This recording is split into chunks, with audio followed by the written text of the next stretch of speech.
नमस्कार, स्वागत है आपका यूट्यूब चैनल उल्टा चश्मा पर। लेकर आया हूँ आपका अपना कार्यक्रम विश्लेषण विद वानखड़े। देवीलाल शर्मा, एक नाम, पहली बार विधायक, सीधे मुख्यमंत्री। मोदी है तो मुमकिन है।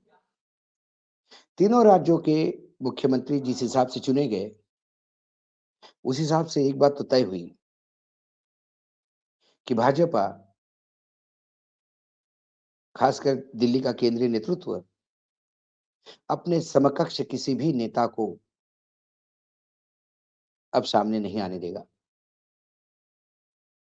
खास करके रमन सिंह, शिवराज सिंह चौहान और वसुंधरा राजे, इनको वीआरएस लेने के लिए मजबूर किया। रमन सिंह स्पीकर बन गए, लेकिन एक मुख्यमंत्री का स्पीकर बनना वो डिमोशन ही है, जैसा उप मुख्यमंत्री का उप मुख्यमंत्री बनना। प्रहलाद पटेल केंद्रीय मंत्री थे, इस्तीफा देकर विधायक बने। अब क्या एक नए, अपने से बहुत जूनियर ऐसे व्यक्ति के मुख्यमंत्रित्व में मंत्री बन के काम करेंगे? यदि आदेश हुआ तो वो भी करना पड़ेगा। कैलाश विजयवर्गीय, जिन्होंने उंगली पकड़ के राजनीति सिखाई होगी यादव को, मोहन यादव को, क्या वो उनके अंडर काम करेंगे? देखना होगा। छत्तीसगढ़ में साय साहब आए। तीनों नाम मीडिया के लिए अनपेक्षित, नेताओं के लिए अनपेक्षित, उन खुद नेताओं के लिए जिनको मुख्यमंत्री बनाया गया, उनके लिए भी अपेक्षित नहीं था। कि मांगा कुछ और क्या छप्पर फाड़ के दिया।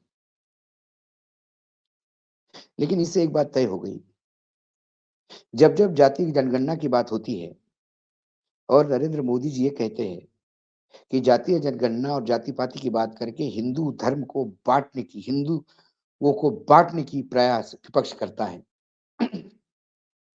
लेकिन इन तीनों राज्यों में जो मुख्यमंत्री बनाए गए, इसमें जाति समीकरण का पूर्ण रूप से ख्याल रखा गया। उसे सोशल इंजीनियरिंग कहते हैं। जातियों में बँटना नहीं, सोशल इंजीनियरिंग एक नया शब्द। बहुत पुराना है, लेकिन इसका उपयोग नए तरीके से ऐसा होगा। एक आदिवासी मुख्यमंत्री छत्तीसगढ़ में, एक ओबीसी, ओबी यादव मध्य प्रदेश में, एक ब्राह्मण राजस्थान में, एक ठाकुर आपके उत्तराखंड में, एक ठाकुर उत्तर प्रदेश में, एक ओबीसी पटेल गुजरात में, एक मराठा महाराष्ट्र में। ये क्लब है उनका, मुख्यमंत्रियों का। इसमें अभी एक जगह, एक कम्युनिटी रह जाती है, वो दलित। दलित मुख्यमंत्री नियुक्त करने के बाद कोटा पूरा होगा, क्योंकि हर राज्य में स्पीकर, मुख्यमंत्री और 2 उप मुख्यमंत्री ये उस जाति समीकरण में ही रखे हैं। स्पीकर ठाकुर, मुख्यमंत्री आदिवासी, तो फिर एक सवर्ण उप मुख्यमंत्री और एक ओबीसी मुख्यमंत्री। मध्य प्रदेश में ओबीसी मुख्यमंत्री, स्पीकर ठाकुर,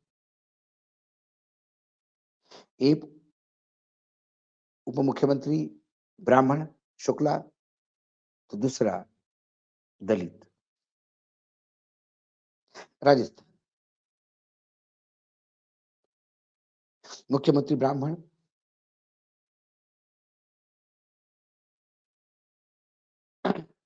स्पीकर सिंधी,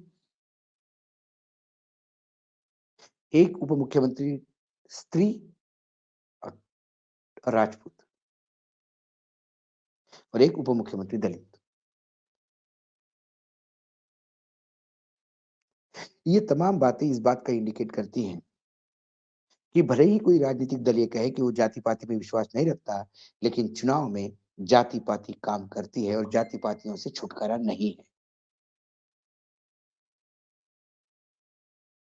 बार-बार बीजेपी पे आरोप लगता है कि उनके यहाँ जो आसाम में एक रह गया, आसाम में ब्राह्मण मुख्यमंत्री हैं। अब बार-बार बात ये हो रही है, क्या दलित को उत्तर प्रदेश में मुख्यमंत्री बनाया जा सकता है? क्योंकि धामी को तो बदला बदलेगा बदलने की कोई जगह नहीं है। वहाँ दलित है नहीं। एक मराठा कम्युनिटी है, शिंदे, लेकिन वो गठबंधन की मजबूरी है। तो वहाँ दलित मुख्यमंत्री नहीं हो सकता।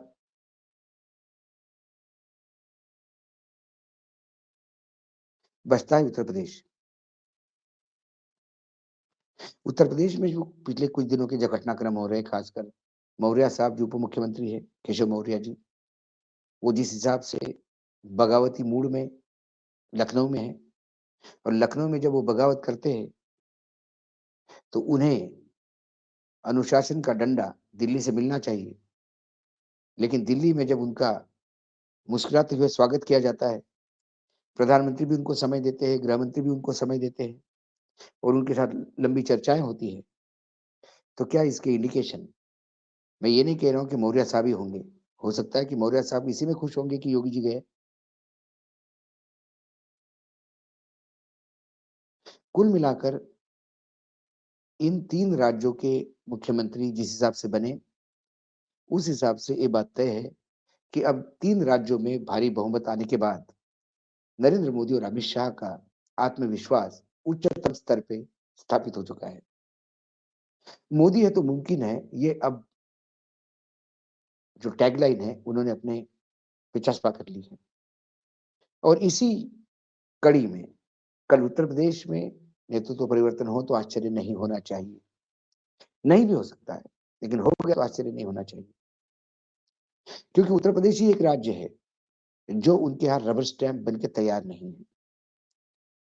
नहीं तो पटेल गुजरात में रबर स्टैंप बने हुए हैं, खट्टर साहब हरियाणा में रबर स्टैंप बने हैं। इन तीनों राज्यों के मुख्यमंत्री की औकात ही नहीं कि वो रबर स्टैंप बनने से मना करें, क्योंकि ये दिल्ली की वजह से मुख्यमंत्री है। शिंदे साहब दिल्ली की मर्जी की वजह से मुख्यमंत्री है महाराष्ट्र में। आसाम में हेमंत मुख्यमंत्री दिल्ली के भरोसे है, लेकिन दिल्ली की भी वो मजबूरी है, वो भी जानते हैं, इसलिए उन्हें थोड़ी जगह दी जाती है। लेकिन फिर नॉर्थ ईस्ट का पूरा ठेका उनके पास है कि सातों राज्यों के नॉर्थ ईस्ट के वो संभालते हैं। धामी साहब चुनाव हार चुके थे, फिर मुख्यमंत्री बने, इसलिए वो वहां पे है। एक मुख्यमंत्री जहां दिल्ली थोड़ी अनईजी है, वो है उत्तर प्रदेश। क्या यहाँ कुछ खेल होने का चांस है? उत्तर प्रदेश में 80 सीट है लोकसभा की। इन 3 राज्यों में तो मोदी जी आश्वस्त है कि बुरी की बुरी स्थिति में भी जब वो सत्ता में वहाँ राज्यों को ला सकते हैं, तो लोकसभा तो वहाँ स्वीप कर सकते हैं।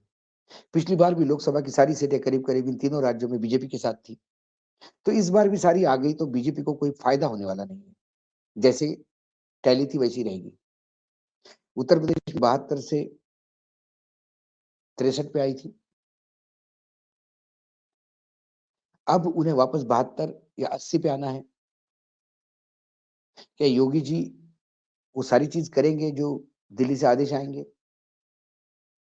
क्योंकि मोदी और शाह जब रणनीति तय करते हैं, तो वो अपनी रणनीति अपने हिसाब से लागू करते हैं और उसके रिज़ल्ट्स भी लाते हैं। 3 राज्यों की जीत ने तो ये दिखा दिया, इसलिए इसको नकारा नहीं जा सकता। कल योगी जी को यदि वहाँ से हटाया जाता है, तो योगी जी क्या कर सकते हैं?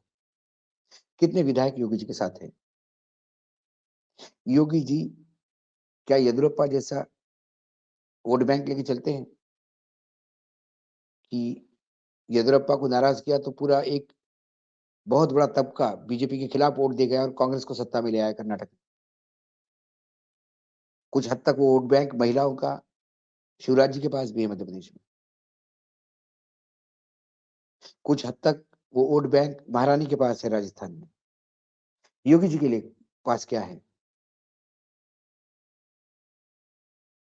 एक राज्य है जहाँ अभी रबर स्टैम्प सरकार नहीं है, बाकी सारी राज्यों की सरकार दिल्ली से चल रही है और इन 3 राज्यों की भी दिल्ली से ही चलेगी।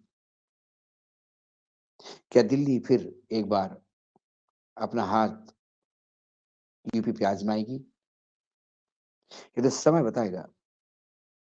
लेकिन जिस हिसाब से राजनीतिक गतिविधियाँ लखनऊ और दिल्ली के बीच में चल रही है, इसलिए लगता है कि पता नहीं किसी दिन सुबह उठ के जैसे ही कोई खबर सुनने को मिलेगी कि अब ये शपथ लेने जा रहे हैं और इनका इस्तीफा हो गया है। क्योंकि मोदी जी शॉक ट्रीटमेंट देने में माहिर है और 3 राज्यों के नामों ने तो ये साबित कर दिया कि वो शॉक ट्रीटमेंट देते हैं। इसलिए योगी जी के लिए जागते रहो, रात अमावस की है। आज इतना ही, कल फिर आऊँगा किसी विषय के साथ, तब तक के लिए नमस्कार। देखते रहिएगा यूट्यूब चैनल उल्टा चश्मा।